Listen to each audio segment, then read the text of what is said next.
everyone. Steve Cobb here, also known as Cyber Santa.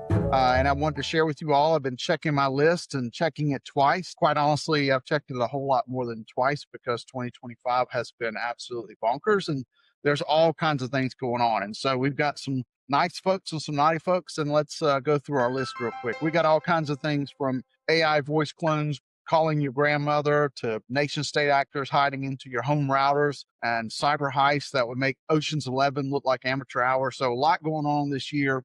Grab your hot chocolate, get comfortable, and let's talk about the naughty list first. So let's start with the deepfake scammers. We're seeing more and more of these scammers that are putting video that are deepfakes out on TikTok and Instagram and all other places, public posts that are using even the actual folks' own voice, but they're modifying what they're saying. And the new AI tools like Sora and HeyGen and several of those just do it really well, and they do it with little or no effort. So these are really scary, and the folks that are doing this are leveraging this to do things like call family members, call spouses, parents. We've heard of stories where parents are getting calls and grandparents are getting calls from children who said they're in trouble, they need money, wire transfer, gift cards. Scammers following the same kind of things they do with phishing, but they're using the technology around AI to make it sound even more authentic and get you to do things that you shouldn't do. So the success rate is pretty alarming.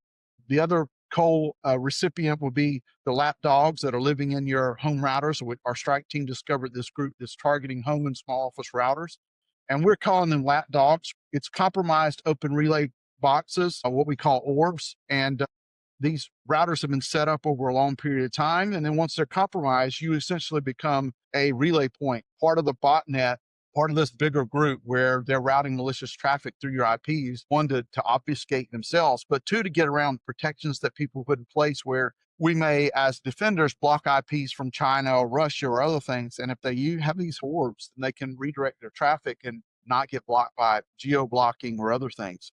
They're targeting devices in the US and in Japan, Southeast Asia.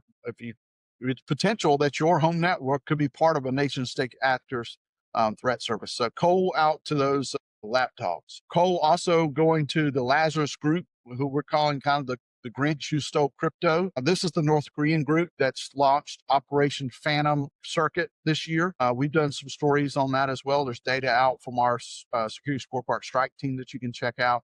And these folks aren't just breaking into systems. They're creating fake products. They're doing fake coding tests. They're doing fake repos for developers. And then developers are then hoodwinked sometimes into downloading what you think are legitimate development tools, but they're really malware. And when they execute these, we're seeing it's still crypto. We're also seeing them try to use this to leverage ransomware or either try to steal credentials at times as well. And we think as well, this extends to some of the IT worker schemes that we've seen where people are getting hired as IT professionals in tech organizations as well on the back end. But Lazarus Group as a whole, be aware of them, especially if your developers are downloading repos. That's a key place where these folks are jumping into networks and then stealing things like crypto. Then we also reported on a massive botnet nobody was watching. This was a botnet of over 130,000 compromised devices. We're calling this threat actor a coal recipient as well. Mainly all these were targeting Office 365 accounts. You can go read about this in a strike report we did earlier this year. And this is why this was real danger. This is why this was really dangerous. They were targeting non-interactive sign-ins. And so a lot of these background logins, people aren't tracking, they don't see. And without monitoring these logs specifically really closely, we know that there was compromise here, and these groups were leveraging that in order to gain access to Office 365 accounts and email boxes. And so they were allowed to basically bypass MFA because they were using these legacy protocols. So for practitioners, for security practitioners, if you aren't monitoring those non-interactive logins, this is a place where you could be compromised or you could be susceptible. Encourage you to add that to your repertoire, what you're monitoring and looking at for detection and alerting around your non-interactive logs in Microsoft Office 365. And we also are giving coal out to the conflict-driven hacktivists. So when the 12-day conflict happened with Iran and Israel, we saw a significant increase in coordinated cyber attack. We analyzed about 250,000 messages. We saw groups like Imperial Kitten and other groups that were changing tactics on a very frequent and quick basis. They started using phishing lures that were conflict themed. They used humanitarian crisis as a part of their appeals.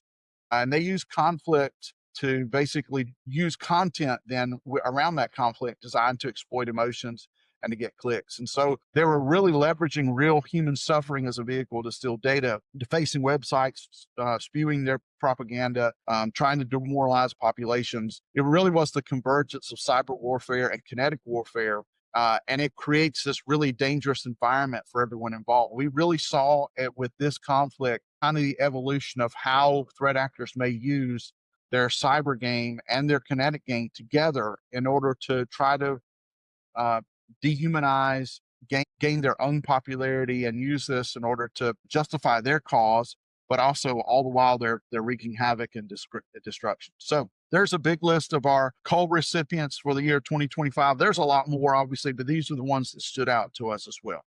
All right, so there was a lot of bad news there with the naughty list and a lot of coal to go around, but there is hope. Let's talk about what the nice list looks like and some positive developments that we saw in our industry in 2025. The Pillar Act, which was the U.S. House of Representatives passing this act, which really strengthens cyber resilience by enabling better communication across federal, state, local partners. And what we've seen is, especially with supply chain security, this has really helped put a focus on continuous visibility, really making sure that you understand your supply chain and its whole. And this is something at Security Scorecard we've been advocating for years, right? It's the idea that when one organization gets compromised in the supply chain, it could mean thousands or hundreds of thousands of other organizations get compromised.